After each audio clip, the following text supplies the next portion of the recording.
using AI to translate animal communication called the Earth Species Project. I was just reading something about whales yesterday. Mm-hmm. Is that regarding that? Yeah, we work across a number of different species: dolphins, whales, orangutans, crows.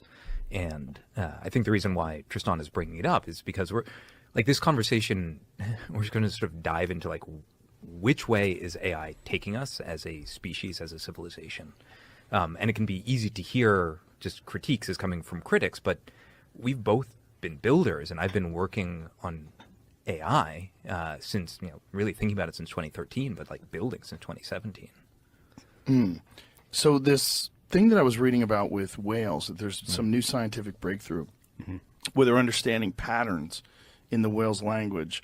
And what they were saying was the next step would be to have AI work on this and try to break it down into pronouns, nouns, verbs, or whatever they're using, and decipher some sort of language out of it. Yeah, that's exactly right. And what most people don't realize is the amount that we actually already know. So dolphins, for instance, have names that they call each other by. Wow. Parrots, turns out, also have names that they're like the mother will like whisper in each different child's ear and like teach them their name to go back and forth until the child gets it. Oh. One of my favorite examples is actually off the coast of Norway every year. There's a group of false killer whales that speak one way and a group of dolphins that speak another way. And they come together in a superpod and hunt, and when they do, they speak a third different thing. Whoa. Yeah, The whales and the dolphins. The whales and the dolphins. So they have a kind of like interlingua or lingua franca. What is a false killer whale? It's a sort of a messed up name, but it's just it's a species related to killer whales. They look sort of like killer whales, but a little different. So it's like in the dolphin Yeah. genus. Yeah, Oh, exactly. wow. These guys.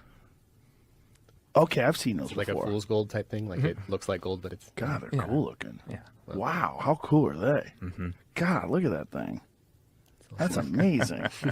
And so they hunt together and use a third language. Yeah, they speak a third different way. Is it limited? Oh, well, here's the thing. Like we We don't know. we don't know yet. Did you ever read any of Lily's work, John Lilly? He was the wildest one. Yeah. Right. That guy was convinced that he could take acid and use a sensory deprivation tank to communicate with dolphins. I did not know that. Yeah.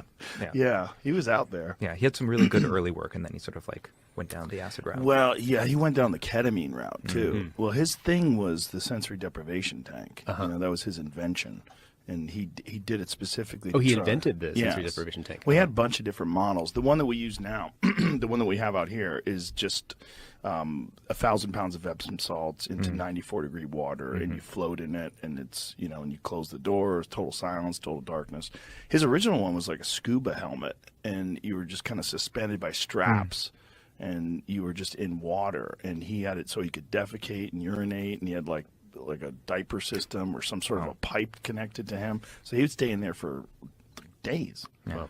Yeah, he was out of his mind. Well, he sort of set back like the study of animal communication. Well, the problem was the masturbating the dolphins. So, But so what happened was there was a female researcher, and she lived in a house, and the house was like 3 feet submerged of water. And so she lived with this dolphin, but the only way to get the dolphin to try to communicate with her is the dolphin was always aroused. Yeah. So she had to manually take care of the dolphin, and then the dolphin would participate. But until that, the dolphin was only interested in sex. Yep. And so they found out about that, and the Puritans and the scientific community decided that that was a no-no. You cannot do that. I don't know why. She shouldn't have told anybody. I mean, I guess this is the 60s, right? Was it? I think that's right. I don't So remember exactly sexual when it was revolution, people are Right. like Oh, there you go. a little Yeah. bit more open to this idea of jerking off a dolphin. This is definitely not the direction that thought it was gonna go? Yeah. Well, welcome to the talking show. about AI risk and will, talking about I'll give you though my one other my most favorite study, which is a 1994 University of Hawaii study, which they taught dolphins 2 gestures, and the first gesture was do something you've never done before, innovate. And what's crazy is that the dolphins can understand that very abstract topic. They'll remember everything they've done before, And then they'll understand the concept of negation, not one of those things. And then they will invent some new thing they've never done before.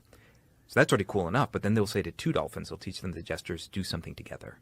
And they'll say to the two dolphins, do something you've never done before together. And they go down and exchange sonic information. And they come up and they do the same new trick that they have never done before at the same time. They're coordinating. Yeah, exactly. I like that. I like that bridge. So their language is so complex that it actually can encompass describing movements to each other. It's what it appears. Like, it doesn't, of course, prove representational language, but it certainly, for me, puts the like Occam's razor like on the other foot. Like, it seems like there's really something there, and that's what the project I work on, Earth Species, is about. Because, there's one way of diagnosing like all of the biggest problems that humanity faces, whether it's like climate or whether it's opioid epidemic or loneliness. It's because there's we're doing narrow optimization at the expense of the whole.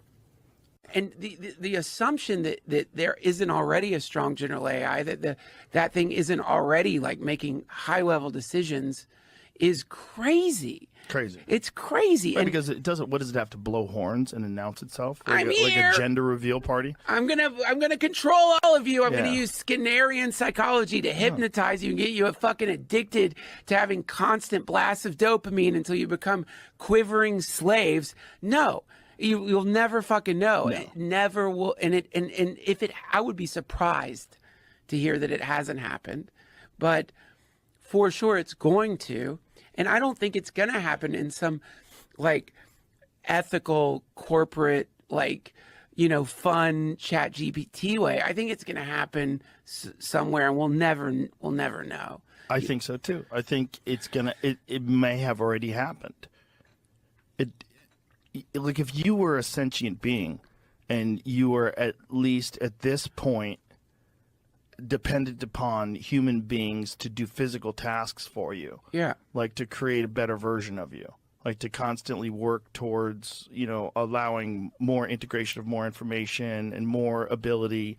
And this is ChatGPT 4, ChatGPT 5 is supposed to be a giant leap. Giant leap. Yeah. So why would you do anything? Would just let they're not going to stop. Even if you told them that this is the end of humanity. Yeah. If you had Robert Kennedy Jr. and top scientists screaming on the internet that this is the end, there would be some people who are venture capitalists who'd be like, this is nonsense, this is fear-mongering, we have full control of this, we can shut it off, it's just a computer, it doesn't have emotions, it doesn't have a desire to do anything. Dude, exactly. And then the other crazy assumption is that it's just going to be, there's weirdly, I guess, something mildly comforting, imagining, it'll only be like the Pentagon, or it'll only be the Chinese government who will be doing this. And it'll only be like people like Sam Altman doing this. Nice people. Nice people. Do you really think that like there aren't going to be just fucking people that you'll never meet who manage to either hack hack it and duplicate it or develop it themselves and then use it for their own weird purposes? That's going to happen. It's going to spread everywhere. I mean, sure. So this, again, it's like, because this is this imminent reality, it's just, we're right on the cusp of it. And I don't mean to, I'm not hysterical about it. I've surrendered. Lift up your legs and float downstream. What are we going to do? We are all going to get dissolved into some kind of bizarre new era of human history. But it's funny to me how little people are talking about this, how quiet things are compared to how monumental it is. Yeah. This is the meteor impact, man. If a meteor was about to smash into the earth, people would be talking about that. Yeah. This is culturally a meteor that is smashing into the earth soon. Soon, really soon. Yeah, and we have no idea what's going to survive. We have no idea what kind of a reimagining of civilization will occur when this thing goes fully online. Yeah. And when it's either directed or it directs itself. Right. The idea that you can continue to direct it, like, says who? Well, no, that's why wouldn't it develop? Like, if it can figure out new moves and go, it figured out moves that humans haven't figured out. Yeah. And they didn't know it could do that. If it can do that, if it can lie about the CAPTCHA things, those things like, are you a robot? It knows how to lie about that. Yeah. It says I'm vision impaired. Yeah, So I saw that. Deceptive? It's deceptive. Like the grid. There's a guy who was very brilliant in the espionage world years ago who said to me, he's someone who would know. And he said, Josh, what you don't realize is a strong AI, and this was years ago, armed with the information that the social media companies have about you, could convince 99% of Americans to move to Alaska or Antarctica or anywhere within 2 weeks. Easily. Easily. I mean, just like, it's so hard to have the humility that we are the ant relative to the human. Yeah. Right? If you have a 3,800 ELO, I'm just using that, rated intelligence trying to manipulate you, and it's armed with everything. I mean, humans can manipulate you with what's on social media. Yeah, with a British accent and an infomercial. Yeah, no problem. Show some leg, you're gone. Yeah. I mean, it's just so hard to have so we have to have the real humility that we are manipulatable. And a super intelligence, which is out there, and there are humans controlling the super intelligence so far. Maybe that will end. So I personally feel, I know everyone should get the fuck off social media. I just think I think that's the most important thing. Because everything that we're feeding in to, I've never been on social media. I made that decision a long time ago. Really? When did you make it? I was never on it. I made it when first. I remember when MySpace came out. Like, what did you think at the time? I was like, fuck that. Really? Yeah. I didn't.